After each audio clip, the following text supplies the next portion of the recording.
அதுக்கான ஏற்பாடை இன்னைக்கே ஆரம்பிச்சிருவோம். ரொம்ப நன்றிங்க ஐயா. நான் ஒரு சாதாரண விவசாயி. எங்க நிலைமையெல்லாம் உங்ககிட்ட சொல்லிட்டு போலான்னு வந்தேங்க. சாதாரண விவசாயம் சொல்லாதீங்க. நீங்க இல்லைன்னா எங்களுக்கு எல்லாம் நீங்க சோறு ஏறிங்கிறேன். சரி, அந்த விஷயத்த சொல்லுங்க.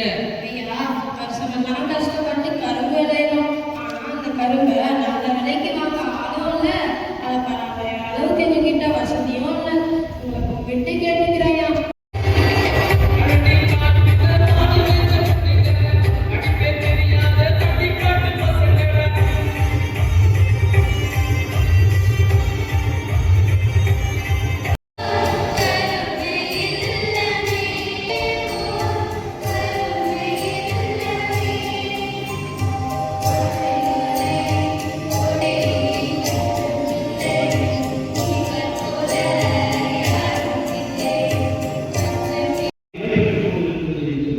அதுக்கு நம்மை சார்ந்த அவரையும் சார்ந்தது.